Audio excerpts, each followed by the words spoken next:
Irmãos e irmãs do coração, graça e paz em Cristo Jesus. É de fato uma alegria voltar a esta querida igreja, já desde hoje pela manhã, revendo irmãos queridos. Louvo muito a Deus por suas vidas, por serem esses companheiros de caminhada já há tantos anos, desde a época que nós fomos para a África trabalhar com a etnia dos Concombas. E aliás, eu estou chegando de lá agora, cheguei há poucos dias atrás, de Gana, entre os Concombas. Eu trago também um abraço forte da igreja lá africana, Concomba, para a igreja Betânia, aqui em Niterói. A minha estadia entre eles foi com o propósito de iniciar a revisão do Antigo Testamento. No ano de 2004, pela graça de Deus, nós concluímos a tradução e a publicação do Novo Testamento, numa festa muito bonita. Havia mais de 1000 concombas cristãos embaixo de várias árvores, várias mangueiras, e ali eles louvaram o nome do Senhor Jesus durante todo o dia. Aliás, eu digo geralmente que o culto concomba, ele não começa, ele vai começando e ele não termina, vai terminando. Então o culto ali acontece ao longo do dia, as pessoas chegam, saem, e ali receberam o Novo Testamento, num momento assim muito especial, num momento muito tocante, de muita celebração a Deus. Mas a primeira pergunta que eu ouvi dos presbíteros e pastores concombas foi esta: e o Antigo Testamento? Nós queremos a Bíblia inteira, quando vai chegar? Eu disse: agora nós estamos envolvidos com o trabalho na Amazônia, entre os indígenas, não temos como nos envolver com a tradução agora do Antigo Testamento, mas Deus levantou 4 jovens concombas, e durante 10 anos eles se prepararam para iniciar a tradução do Antigo Testamento. Eles fizeram e aprenderam inglês na capital, Accra. Eles fizeram um curso completo de teologia e um curso completo de tradução da Bíblia durante 10 anos. E em 2015, eles começaram a traduzir o Antigo Testamento. Irmãos e irmãs, hoje já traduziram 15 livros do Antigo Testamento para a glória de Deus. Então a minha visita teve essa finalidade de iniciar com eles a revisão do livro de Gênesis, que nós esperamos ver publicado até o final desse ano, com a graça do Senhor. E vocês não imaginam, vocês certamente não imaginam, a alegria de um povo cristão em receber pela primeira vez a palavra do Senhor em suas mãos e em sua língua. É uma sensação assim profunda, impactante, transformadora. Então orem conosco pela igreja Concomba, ela tem crescido, tem se envolvido com a obra missionária. Eles já enviaram vários missionários para o Togo, país vizinho, graças a Deus por isso. E agora nessa esteira da tradução do Antigo Testamento para uma das 4 línguas, que é a língua Limompelo. Mas eu gostaria também de aproveitar essa oportunidade e trazer para vocês um forte encorajamento para vocês participarem do curso Perspectivas, que vai acontecer na Betaninha a partir no mês que vem, aqui bem pertinho de vocês. Eu costumo dizer que o curso Perspectivas é bem mais do que um curso, é um movimento de estudo e aprofundamento da palavra de Deus para ser aplicada aos nossos corações e nos chamar para um envolvimento mais completo com a missão. Portanto, se você tem essa pergunta no seu coração: como servir ao Senhor Jesus? Faça o curso Perspectivas. É mais do que um curso, você vai ser realmente abençoado por Deus. Eu creio, meus irmãos, que há centenas, se não milhares de cidades no mundo que gostariam de receber o curso Perspectivas, mas por diversas realidades isso não é possível, e vocês terão aqui bem pertinho de vocês, os irmãos aqui do curso Perspectivas estão a postos para lhes dar informações assim que terminarmos aqui o culto. Procurem informações, saibam, conheçam um pouco mais, se inscrevam, não percam essa oportunidade, em nome do Senhor Jesus. Eu gostaria de ler com vocês agora à noite a palavra de Deus, no Evangelho segundo Mateus, capítulo 24, e nós leremos apenas um versículo, que é o versículo 14. Eu quero trazer à sua mente, ao seu coração, essa realidade de que a vida ela é repleta de situações incertas com resultados também incertos. Você sabe disso. Você se inscreve em um vestibular e você não sabe qual será o resultado. Você inicia um tratamento de saúde e você não conhece qual será o próximo evento. Você sai da sua casa pela manhã e você não sabe o que vai acontecer. Portanto, nós vivemos, a existência humana se dá em um ambiente de incertezas com resultados também incertos. Mas perante essa realidade da incerteza humana, nós temos as certezas e as promessas da palavra de Deus. E por isso nós vivemos pela fé, crendo que isso aqui é certeza, não é uma hipótese, não é uma ideia, não é um comentário de rodapé, é certeza que guia as nossas vidas no ambiente das nossas incertezas. Uma dessas certezas bíblicas é que as nossas vidas, elas estão bem guardadas na mão direita do Eterno. Nós estamos em boas mãos. Uma outra certeza é que nós somos salvos no Senhor Jesus e nada, eu repito, nada poderá nos separar do amor de Deus. É uma certeza, não é uma ideia, não é um comentário, é uma certeza. Uma outra certeza bíblica é que Jesus foi aos céus nos preparar uma morada. Um dia nós voltaremos para a casa do nosso Pai. São certezas bíblicas. Eu gostaria de, nessa noite, partilhar com você sobre uma outra certeza bíblica, uma afirmação bíblica categórica do Senhor Jesus, que se encontra em Mateus capítulo 24, no versículo 14. E nós lemos assim: E este evangelho do reino será pregado em todo o mundo, em testemunho a todas as nações, e então virá o fim. Eu gostaria de repetir: e este evangelho do reino, palavras de Jesus, será pregado em todo o mundo, não apenas em alguns lugares, em testemunho a todas as nações, e então virá o fim. Caminhemos um pouco por esse contexto. Em Mateus capítulo 24, nós encontramos o sermão profético do Senhor Jesus. E o Senhor Jesus, nesse verso 14, aliás, em todo o capítulo, mas culminando no verso 14, ele vem responder a uma pergunta dos discípulos, que é encontrada no verso 3. No verso 3, os discípulos, eles abordam o Senhor Jesus e perguntam: Senhor Jesus, dize-nos quando sucederão estas coisas, e que sinal haverá da tua vinda e da consumação do século. Ou seja, os discípulos de Jesus, que amam a Jesus, que caminham com Jesus, eles querem saber sobre os sinais do fim, os sinais da sua volta. O Senhor Jesus passa a responder essa pergunta, e ele a divide em 3 grupos distintos. O primeiro grupo nós podemos chamar de sinais cosmológicos. Nós vamos encontrá-lo nos versículos 6 e no versículo 7. São coisas que acontecerão em toda parte, sinais cosmológicos. Jesus diz que antes do fim haverá guerras e rumores de guerras, nação contra nação, fomes e terremotos, ou seja, coisas que acontecerão de maneira geral em diversos lugares. Jesus continua a elaborar essa resposta e ele passa a dar aos discípulos e também a nós, que somos aqueles que seguem o nosso mestre, o Senhor Jesus.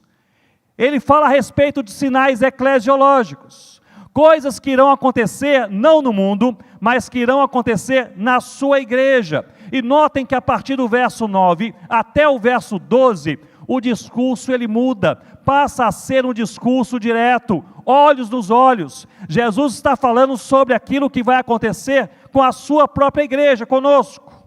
E ele diz: então sereis atribulados, vos matarão, sereis odiados por todas as nações por causa do meu nome. Ele diz: muitos hão de se escandalizar, trair e odiar uns aos outros na igreja. Levantar-se-ão muitos falsos profetas, a iniquidade se multiplicará e o amor se esfriará de quase todos na igreja.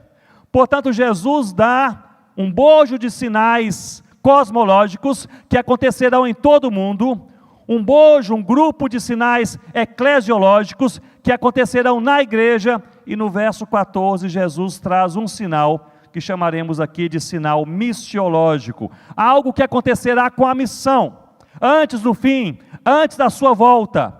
E é justamente o versículo que nós lemos. E ele diz: e este evangelho do reino será pregado em todo o mundo, para testemunho a todas as nações, e então virá o fim.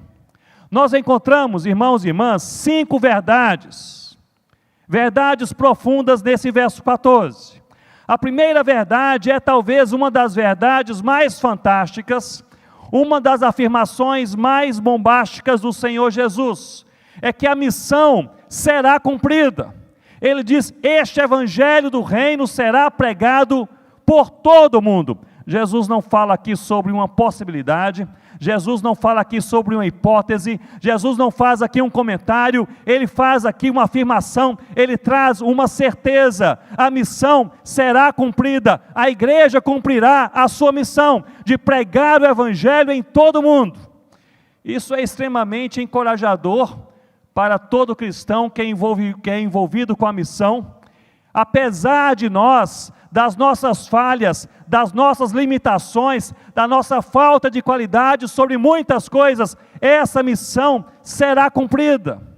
Mas notem comigo o contexto no qual Jesus afirma que a missão será cumprida. Primeiramente, ele afirma que o mundo estará quebrado, pois haverá guerras, terremotos e ódio por toda parte. É neste contexto de um mundo quebrado que a missão será cumprida. Quanto à igreja, estará fragilizada. Ele diz que haverá na igreja perseguição, escândalos, iniquidade, falsos profetas e falta de amor. Ou seja, é um quadro terrível de um mundo em caos e de uma igreja doente.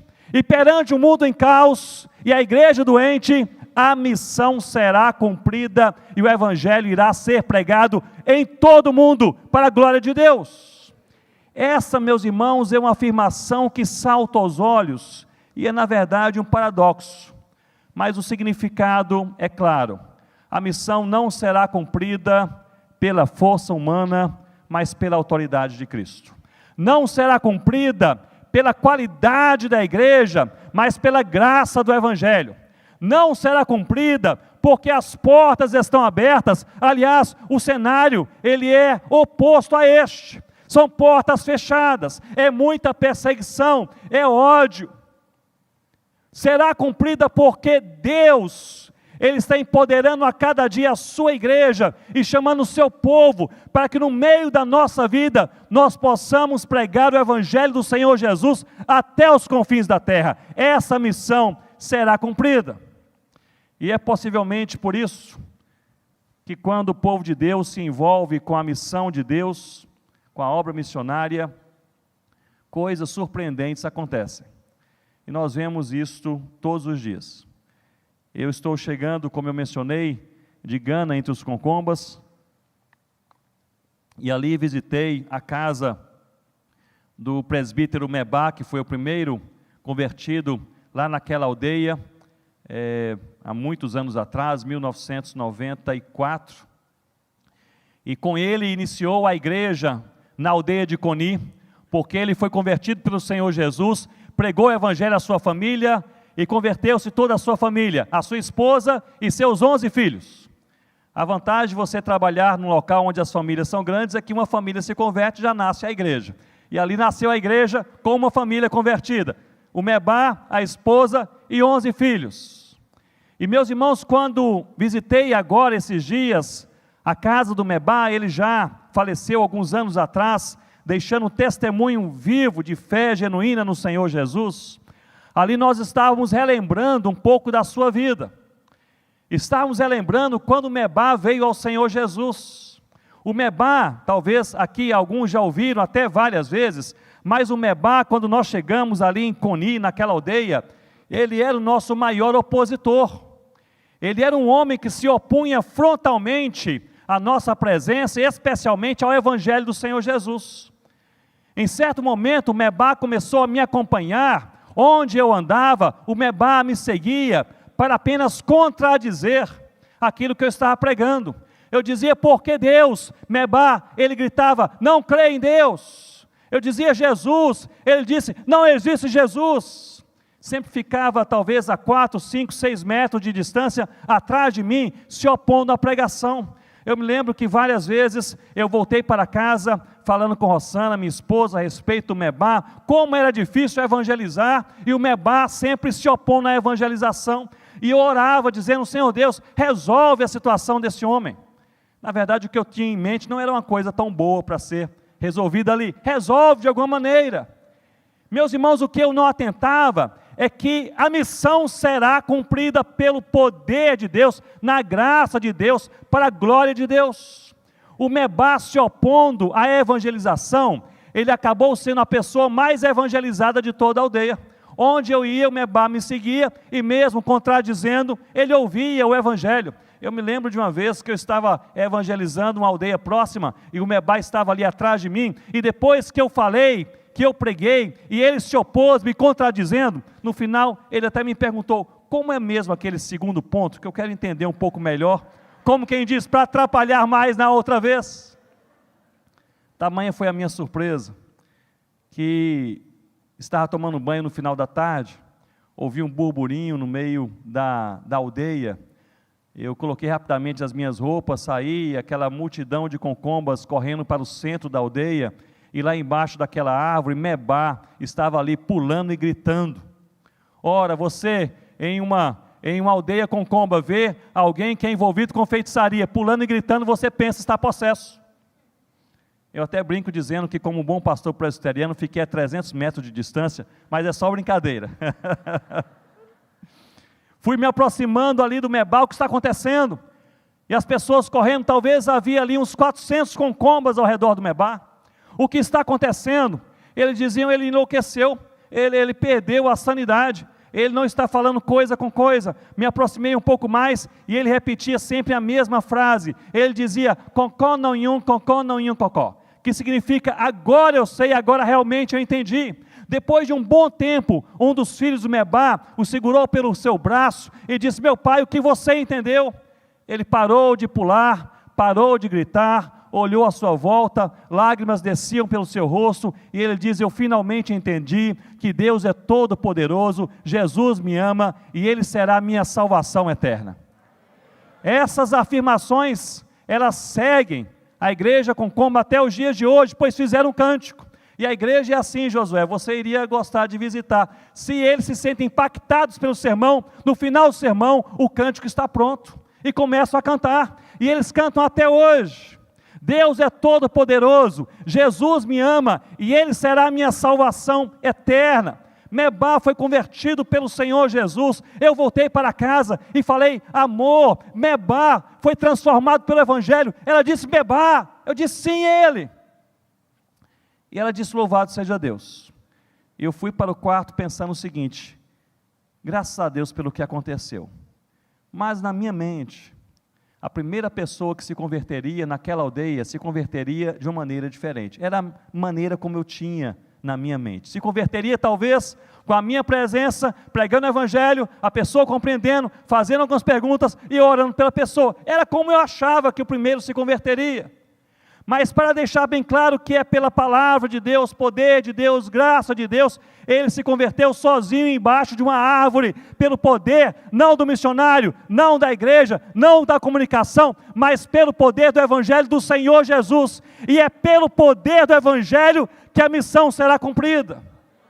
Nós fazemos parte, meus irmãos, de um grupo de pessoas que vai ver essa missão ser realizada por completo no nome do Senhor Jesus. Uma outra verdade nesse versículo 14, é que a missão é o Evangelho. O cerne, o núcleo da missão é o Evangelho. Nós devemos e podemos nos envolver com todas as coisas, e você e eu, como crentes no Senhor Jesus, nós devemos ser sal que salga e luz que brilha em todo lugar. Aquilo que você faz, faça com excelência. No que você se envolva de maneira profunda, honesta, íntegra, e assim a sua luz brilha para a glória de Deus. Mas existe um núcleo da missão, e o núcleo é a pregação do Evangelho. Observem que Jesus nos ensina a fazer o que Ele fez. Em Mateus capítulo 4, versículo 23, nós lemos: e percorria Jesus toda a Galileia, ensinando nas suas sinagogas e pregando o Evangelho do reino.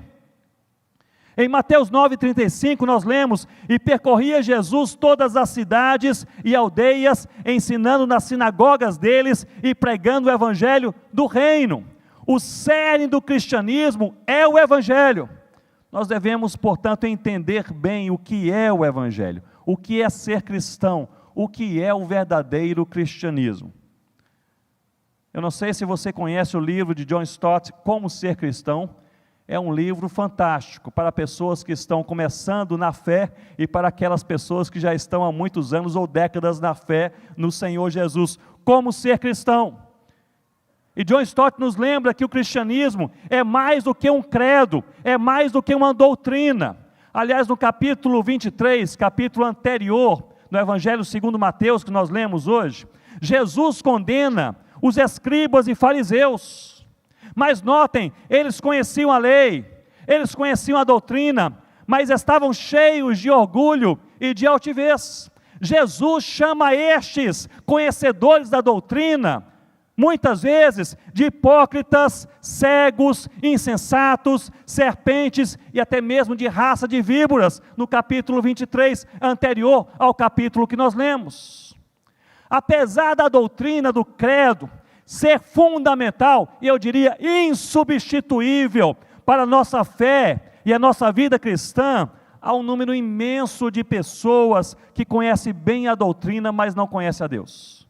Que conhece bem a doutrina, mas não foi transformado por essa doutrina, que conhece bem a intelectualidade, a explicação temática das verdades bíblicas, mas essas verdades não são incorporadas à sua vida diária. Conhece a Bíblia, mas não seguem a Bíblia, ensinam doutrina, mas não têm testemunho cristão, falam como doutores da lei, mas não há amor em suas vidas. O cristianismo, portanto, irmãos e irmãs, o cristianismo é mais do que um credo, mais do que simplesmente o conhecimento intelectual da doutrina. Em segundo lugar, nós podemos, à luz de Mateus capítulo 23, neste contexto maior do texto que nós lemos em 24:14, podemos entender que o cristianismo é mais também do que uma ética cristã. No capítulo 23, versículo 28, Jesus diz sobre os escribas e fariseus da seguinte forma: assim também vós, exteriormente pareceis justos aos homens, mas interiormente estáis cheios de hipocrisia e de iniquidade. O evangelho é mais do que apenas fazer o bem, ser justo ou parecer ser justo. A ética cristã, o comportamento cristão, não me entendam mal, é profundamente importante para a nossa fé e para a nossa vida no Senhor Jesus. Mas a palavra é clara, nós não somos salvos pelas nossas obras, nós somos salvos pela obra de Cristo. Nós não somos salvos pelo que nós fazemos de bom. Aliás, se há algo de bom no que fazemos, é porque somos salvos que fazemos. O cristianismo, portanto, é mais do que doutrina, o cristianismo, portanto, é mais do que ética, e o cristianismo também é mais do que culto. No capítulo 23, Jesus censurou os escribas e os fariseus, e eram homens que atendiam zelosamente aos cultos. Eles eram zelosos das orações, no jejum, cuidavam do altar, e eles eram também meticulosos dizimistas. Leiam o capítulo 23, vocês perceberão que esses homens a quem Jesus chama de hipócritas, eles eram as pessoas do altar, eles eram as pessoas das orações públicas, eles eram as pessoas do cuidado com o jejum e com o dízimo. Eles entregavam o dízimo de tudo, até mesmo o tempero que eles usavam na sua casa, eles entregavam 10%, entregavam o dízimo. Mas não havia em suas vidas verdadeira adoração e verdadeiro culto. Nós vemos e sabemos que o culto é uma expressão importantíssima da nossa fé, da nossa crença e da nossa prática cristã. Mas você e eu devemos entender que é possível participar do culto e não ser verdadeiramente cristão. É possível cantar no culto, orar no culto, é possível pregar no culto e não ser verdadeiramente cristão. John Stott nos diz que ser cristão não é apenas seguir um sistema intelectual que é o credo, um sistema comportamental que é a ética, ou um sistema cerimonial que é o culto. Ser cristão é seguir a Cristo. E é seguindo a Cristo que nós abraçamos tanto a doutrina, como a ética, como o culto. Ser cristão é negar qualquer outra forma de salvação, de reencontro com o Pai, a não ser por meio do Senhor Jesus. Mas cabe aqui um alerta. Nós conhecemos a Cristo na palavra de Deus. Aqueles que buscam a Cristo fora da palavra de Deus, eles caminham em uma trilha sem luz. Nós podemos até mesmo afirmar que Cristo fora da palavra não é cristianismo, mas sim misticismo. Portanto, a missão será cumprida. Louvado seja Deus. A missão é o Evangelho. Uma terceira afirmação que nós podemos aqui compreender no versículo 14 é que o Evangelho deve ser pregado e vivido ao mesmo tempo. Há duas palavras que caminham de mãos dadas em todo o Novo Testamento. A primeira é a palavra proclamação, proclamação do Evangelho, que vem da palavra grega querigma. A segunda é a palavra testemunho, da maneira como você não apenas fala do Evangelho, mas vive o Evangelho, demonstra o Evangelho com a sua vida diária. E testemunho vem da palavra grega martírion. Via de regra, onde você encontra querigma, proclamação, você encontra martírion, testemunho. E isso acontece também no versículo 24. Quando nós lemos que o Evangelho do Reino será pregado, aqui o verbo querer tessetai, ele tem como raiz querigma, será proclamado verbalmente, em testemunho a todas as nações. Testemunho aqui nós temos martírion, ou seja, em demonstração com a vida daquilo que Jesus fez por nós, entre todas as nações. Eu creio que a mensagem, meus irmãos e minhas irmãs, é uma mensagem clara.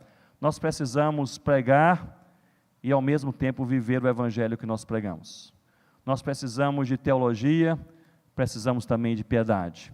Nós precisamos de evangelização, precisamos também de oração. Nós precisamos de audácia para falar quem é Jesus e o que Ele fez por nós, mas nós precisamos de santidade de vida. As pessoas, via de regra, eles atentam mais para aquilo que percebem em nossas vidas, do que para aquilo que eles ouvem com seus ouvidos. Talvez a pergunta que possa ser levantada nessa noite, para mim, para você, para os nossos corações, é justamente esta: como andam as suas palavras e como anda a sua vida? Como andam as suas palavras e como anda a sua vida? O Evangelho é o Senhor Jesus. Eu me lembro que anos atrás tivemos um encontro indígena muito abençoado na região do Amazonas, e ali no final, depois de muitos dias daquele encontro, e o tema era o Evangelho de Cristo, e depois de muita oração, de muitas conversas, pregações bíblicas, um grupo de indígenas da tribo Ixcariana, já quase indo embora daquele congresso, me procurou e disse: Pastor Ronaldo, finalmente nós entendemos o que é o Evangelho. Eu perguntei: o que é o Evangelho para vocês? O que vocês entenderam? Eles disseram: nós entendemos que o Evangelho é Jesus. Portanto, conhecer o Evangelho é conhecer Jesus. Viver o Evangelho é viver Jesus. Pregar o Evangelho é pregar Jesus. E negar o Evangelho é negar Jesus. E um deles sorriu e me disse: é simples assim. E eles foram embora.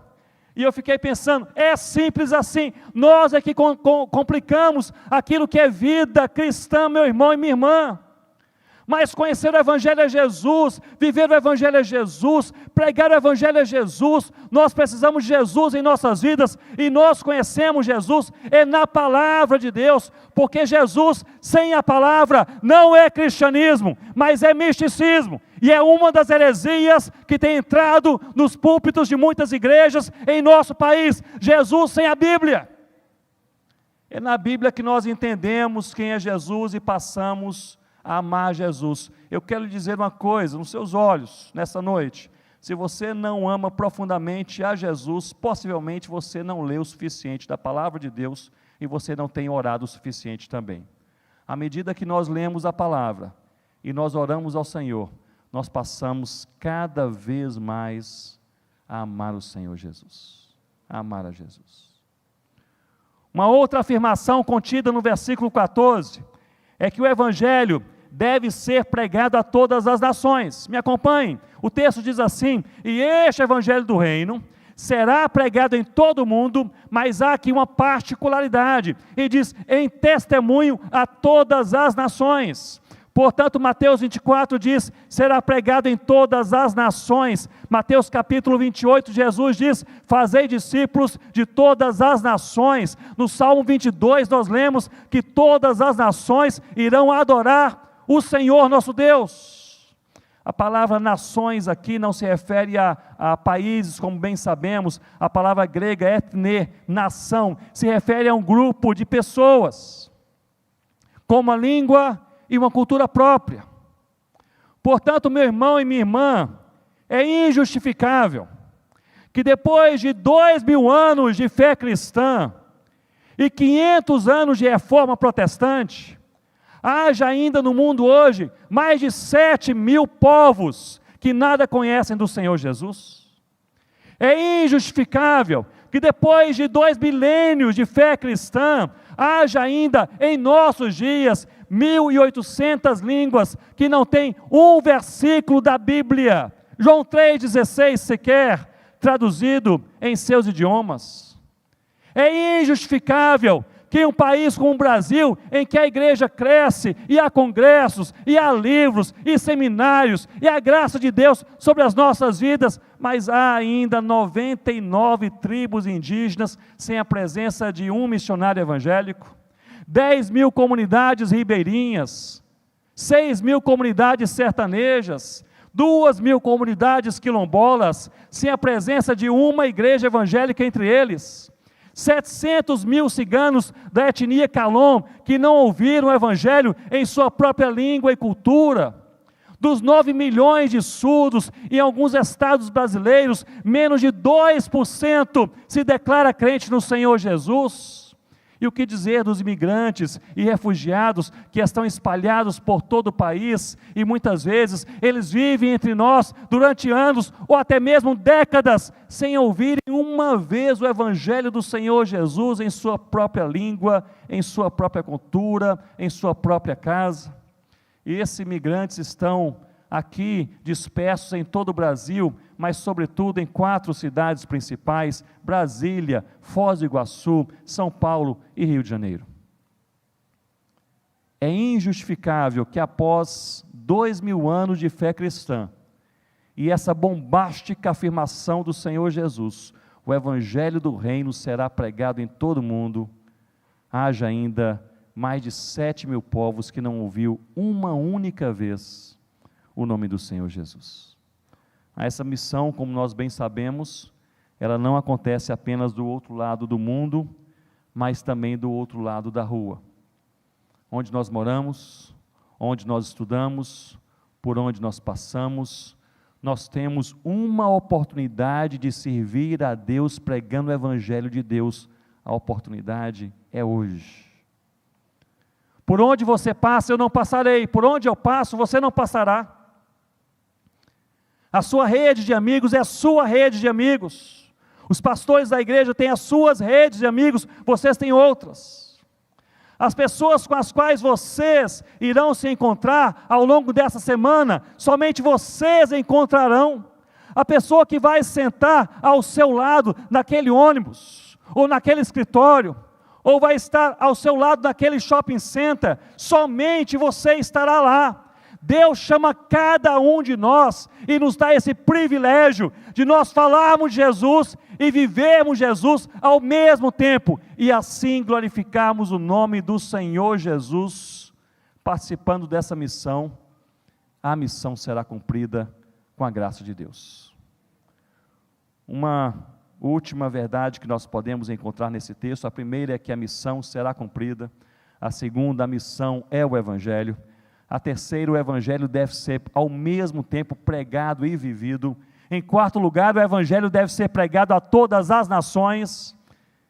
E a quinta e última verdade é uma linda verdade: Jesus voltará.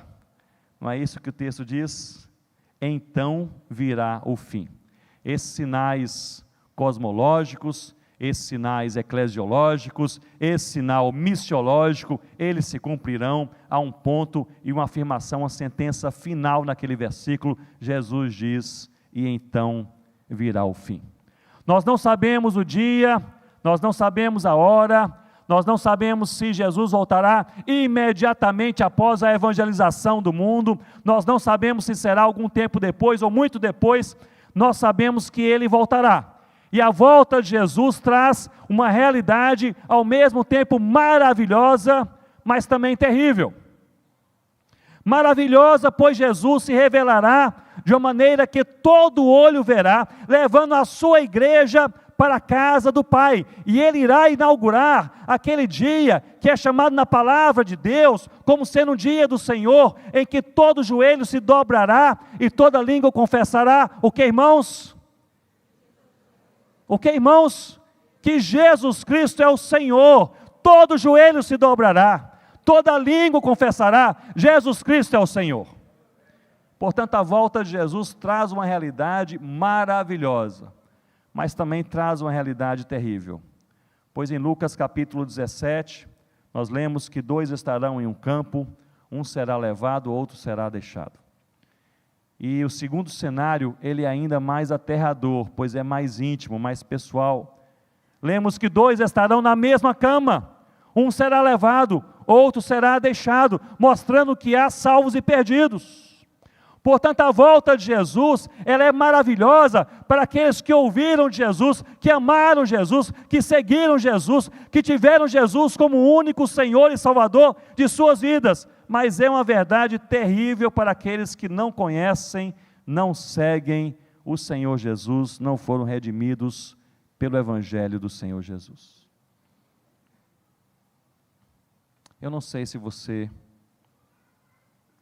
já teve uma experiência pessoal profunda de transformação pelo Evangelho de Deus. Mas o Evangelho é este: Deus criou todas as coisas em amor. A criação de Deus, a criação do universo, a criação do nosso mundo, a criação da humanidade, foram todos um resultado do amor de Deus. Mas o ser humano, contaminado pelo pecado, pelo qual tem plena responsabilidade, se rebelou contra o Pai, e esse pecado criou um distanciamento, um abismo entre Deus e nós. Mas Deus, em lugar de nos rejeitar, ou nos destruir, ou nos abandonar, Ele nos amou, e pelo amor de Deus, Ele enviou o Seu Filho Jesus, Deus encarnado entre nós, andou no nosso mundo, comeu a nossa comida, tomou a nossa água, viveu em nosso meio, mas não cometeu os nossos pecados. Deus encarnado, Jesus Cristo, e Ele veio para morrer e com seu sangue comprar para Deus pessoas que procedem de toda tribo, língua, povo e nação. Mas esse Jesus, Deus encarnado, que morreu para salvar a todo aquele que crê, não permaneceu morto, mas ressuscitou, está vivo e estará vivo eternamente. Ele é o Rei dos reis, Ele é o Senhor dos senhores, Ele é o Redentor de todo aquele que crê, Ele é o cabeça da igreja, Ele é o nosso amigo mais profundo, é Jesus Cristo. E Ele foi aos céus, nos preparar uma morada, mas enviou o Espírito Santo para habitar a igreja, e é por causa do Espírito Santo que nós continuamos amando a Jesus, conhecendo a Jesus e seguindo a Jesus, e esse mesmo Espírito Santo também empodera a igreja de Jesus, que somos nós, para a pregação da palavra de Jesus. Mas a história não terminou aí. Jesus um dia voltará e levará os seus, aqueles que conhecem, aqueles que amam, aqueles que seguem, aqueles que foram transformados pelo sangue do Cordeiro. Este é o Evangelho. Um Evangelho que deve ser pregado e vivido em nossas vidas a cada dia. O Evangelho é o próprio Senhor Jesus. Eu gostaria de, já quase concluindo, eu gostaria de lhe convocar, lhe encorajar em nome do Senhor Jesus, a entender você como cristão, que você faz parte desta missão, que a sua vida possui um significado muito maior do que apenas sobreviver, que Deus te chamou para você ser sal que salga e luz que brilha para a glória do próprio Deus. Eu gostaria de encerrar trazendo à sua mente a história de uma mulher, 50 anos de idade. Eu ouvi a sua história em primeira mão por parte do missionário envolvido e que esteve presente quando ela foi transformada pelo Evangelho. Não vou citar aqui alguns detalhes de países, e o nome dessa mulher também foi trocado por questões de segurança, e nós a chamaremos de Samar. E Samar, uma mulher de um país budista, onde aqueles que entregam suas vidas ao Senhor Jesus, via de regra, são ou perseguidos ou pressionados, pelo menos, por aqueles que estão ao seu redor. A Samar, com a sua motocicleta, ela trabalhava com entregas, e ali numa grande cidade, ela parou a sua pequena motocicleta, começou a caminhar ali a pé pelas calçadas, fazendo entregas em algumas pequenas lojas. A Samar passou em frente a uma casa, e em frente àquela casa, porta e janela fechadas, a Samar, ela ouviu um cântico, e aquele cântico era na sua língua materna. Ela parou e ela começou a ouvir um pouco mais, aproximou o seu ouvido daquela janela para ouvir um pouco mais, e aquele cântico dizia: há esperança para as nossas vidas, essa esperança tem nome, chama-se Jesus Cristo. Primeira vez que a Samar ouvia o nome do Senhor Jesus, e a Samar, portanto, ficou ali inquieta, ela bastante tímida, mas tocada por Deus, chamada pelo Evangelho de Deus. Ela bateu aquela porta, o missionário abriu a porta, e ela disse: olha, vocês não me conhecem, eu nem sei quem mora nessa casa, mas eu ouvi sobre esperança, e ouvi que a esperança tem nome, alguma coisa mexeu comigo, eu queria saber um pouco mais.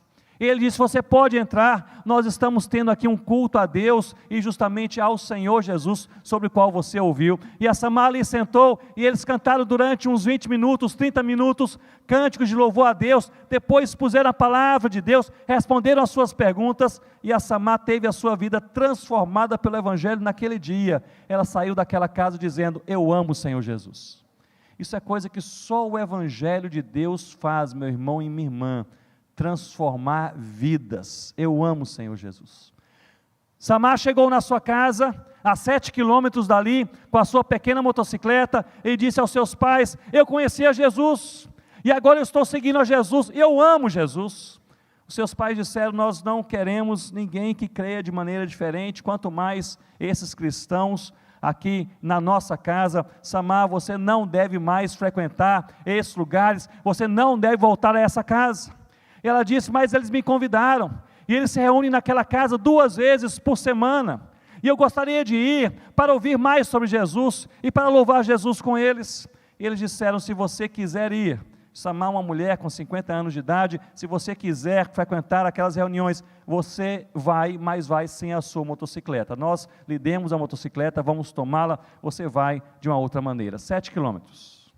Samar, logo dias depois, conseguiu emprestada uma bicicleta, e começou a frequentar aquelas reuniões, 7 quilômetros para ir, 7 quilômetros para voltar, numa estrada bem ruim, ali com a bicicleta, muitas vezes tarde da noite, mas ela voltava sempre para a sua casa com um sorriso no rosto, abraçava o seu pai, abraçava a sua mãe, dizia: Deus os abençoe em nome do Senhor Jesus, ia para o seu quarto, ela jamais murmurou.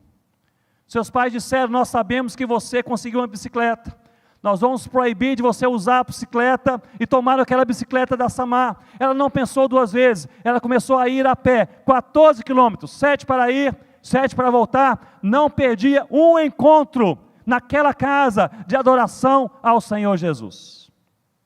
Depois de algumas semanas, seus pais disseram: parece que você não vai desistir, nós vamos então tomar os seus sapatos e as suas sandálias. E assim fizeram, tomaram os sapatos e as sandálias da Samar, e durante semanas Samar continuou frequentando aquela pequena igreja a pés descalços, caminhando aqueles 7 quilômetros para ir, 7 para voltar, chegava sempre do mesmo jeito, na sua casa, abraçava primeiro a sua mãe, abraçava o seu pai, sorriso no rosto, que Deus os abençoe. Ia para o seu quarto, portanto, dormir. Seus pais, depois de alguns meses, perceberam que a Samar não desistiria, devolveram seus sapatos, a bicicleta e até a motocicleta, e disseram: nós também queremos conhecer um pouco mais sobre Jesus. Samar começou a falar com seus pais, com a sua família, a respeito do Senhor Jesus.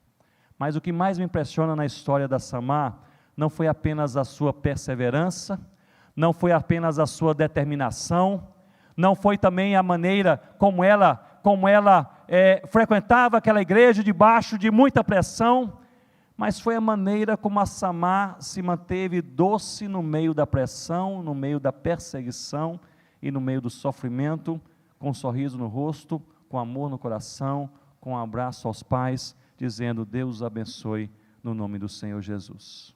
A maneira mais poderosa do Evangelho ser pregado é por meio do amor. É por meio do amor. Vamos orar, curva a sua cabeça, olha ao Senhor comigo. Todos nós temos as nossas lidas e as nossas lutas, mas todos nós que seguimos a Cristo temos um privilégio, que é servir ao Senhor Jesus. Eu gostaria que você orasse comigo pela sua própria vida. Nós fomos lembrados nessa noite, na palavra de Deus, que a missão será cumprida. E você pode orar nessa noite dizendo: Senhor Deus, eu quero fazer parte dessa missão. Eu quero ser sal que salgue, luz que brilha, perto e longe. Eu quero usar as oportunidades que o Senhor dá, os caminhos por onde eu passo, os amigos que eu já fiz, para ser sal e luz onde eu estou. Se o Senhor também me chamar para algum outro lugar, para algum outro trabalho, mesmo que distante daqui, eis-me aqui, Senhor. Talvez a sua oração e a minha oração nessa noite seja esta. Nós não sabemos se a nossa vida irá findar daqui a 5 minutos ou daqui a 50 anos, só Deus sabe. Mas nós podemos orar pedindo a Deus: Senhor, que quando eu findar a minha vida na terra, eu possa findá-la com uma certeza, que ao longo da minha vida eu servi ao Cordeiro Jesus. Talvez seja a nossa oração nessa noite. Nós não somos chamados por Deus apenas para sermos meros espectadores. Nós somos chamados por Deus para nós cumprirmos a missão. Por meio de palavras, por meio da nossa vida, usando as oportunidades, seja do outro lado da rua, seja do outro lado do mundo, para a glória do nome do Senhor Jesus. Fique de pé comigo nesse momento e olhe ao Senhor, nosso Deus, e coloque perante o Senhor uma sincera oração. Nós estamos no mês de julho, meio do ano, pouco mais do meio do ano, e talvez a sua oração seja esta: que Deus possa te usar e que Deus possa nos usar com poder e graça, para que até o final do ano nós possamos frutificar um pouco mais. Talvez tudo comece com você orando pelos seus vizinhos. Amém, irmãos? Talvez tudo comece com você orando pela sua própria casa. Talvez tudo comece com você partilhando a palavra do Senhor Jesus com aquele amigo com o qual você conversa sobre futebol, sobre política, sobre qualquer coisa, mas não conversou ainda sobre quem é Jesus e o que Ele fez por nós. Talvez comece por aí, talvez comece cruzando a rua, talvez comece batendo na porta do vizinho do condomínio, talvez comece fazendo convite: vem à igreja comigo domingo que vem. Talvez comece: participe comigo daquela célula, uma coisa maravilhosa que eu quero te apresentar. Talvez comece atravessando não apenas a rua, mas o mundo, falando quem é Jesus e o que Ele fez por nós. Vamos orar? Senhor Deus, nós somos confortados e encorajados pela Tua palavra, sabendo que apesar de nós, a missão será cumprida. O Evangelho será pregado, e o Senhor chamará, como já tem feito, pessoas de todas as tribos, línguas, povos e nações, para adorar o nome do Senhor Jesus. Nós queremos fazer parte dessa missão com tudo o que nós somos e com tudo o que nós temos. Nós não queremos apenas passar pela vida ou correr atrás do vento. Nós queremos, Senhor, nos engajar com aquilo que é mais precioso, que é o Senhor Jesus. Nós queremos falar de Jesus, e queremos falar de Jesus com audácia, com coragem, com intrepidez, com ousadia. E nós queremos não apenas falar de Jesus, não apenas entregar um panfleto, não apenas fazer um convite. Nós queremos viver Jesus. Nós queremos, Senhor Deus, que as pessoas percebam Jesus em nós. Nós queremos que as pessoas sejam atraídas ao Senhor Jesus pelas nossas vidas. Portanto, nos ensina a amar, ó Deus. Nos ensina a amar, Senhor Deus. Um amor profundo, um amor real, um amor contagiante, um amor que faz diferença. Senhor Deus, que o Senhor possa fazer de cada um de nós alguém que ama o Senhor Jesus com tanta intensidade, ama o próximo como ama a si mesmo. Senhor Deus, que este amor possa contagiar e atrair pessoas para conhecerem o Evangelho, para serem transformados pelo Evangelho e para seguirem o Evangelho do Senhor Jesus. Abençoe também as nossas casas, Senhor Deus, que as nossas casas sejam celeiros missionários, onde a Tua palavra é orada, é cantada, é lida, é relembrada, em que os valores do Teu Evangelho são vividos, em que nós oramos pelos nossos vizinhos, em que nós damos um bom testemunho no nosso condomínio. Senhor Deus, abençoe a Igreja Betânia, que seja uma igreja, Senhor Deus, a cada dia mais profundamente impactada pelo poder do Evangelho, quebrantada pela verdade da Tua palavra, guiada pelo poder do Espírito Santo. Uma igreja, Senhor Deus, que é sal, que seja sal, que salga, luz que brilha onde está e por onde passar. Senhor Deus, nessa igreja nós também pedimos, se o Senhor se agradar, como o Senhor já tem feito ao longo dos anos, chama também alguns, Senhor Deus, para aqueles povos que nada conhecem do Senhor Jesus. Chama, Senhor Deus, tradutores da Bíblia para aquelas línguas que nada têm da palavra do Senhor. Chama, Senhor Deus, para aqueles povos indígenas, quem sabe os ribeirinhos, os sertanejos, os indígenas, os ciganos, Senhor Deus, os de perto, os de longe. Senhor Deus, abre os nossos olhos, os nossos corações para os imigrantes que estão em nosso meio, aqueles que sofrem, estão longe da sua pátria, da sua língua, da sua cultura, da sua família, estão entre nós. Senhor Deus, que sejam amados, que sejam abraçados em nome do Senhor Jesus. Ó Deus, revoluciona a nossa vida. Eu quero orar especialmente, Senhor Deus, e por último eu oro por isto, que o Senhor nos dê, em nome do Senhor Jesus, um profundo quebrantamento de alma, um avivamento de espírito real, Senhor Deus, não de palavras, não de atos falhos, mas, Senhor Deus, que resulta de um profundo quebrantamento de coração, que passa a conhecer o Senhor Jesus de uma maneira ainda, Senhor Deus, ainda melhor, ainda mais clara. Aumenta a nossa fé, quebranta o nosso coração, desperta a nossa alma e nos envolva com a missão. É a nossa oração em nome do Senhor Jesus. Amém, Senhor Deus.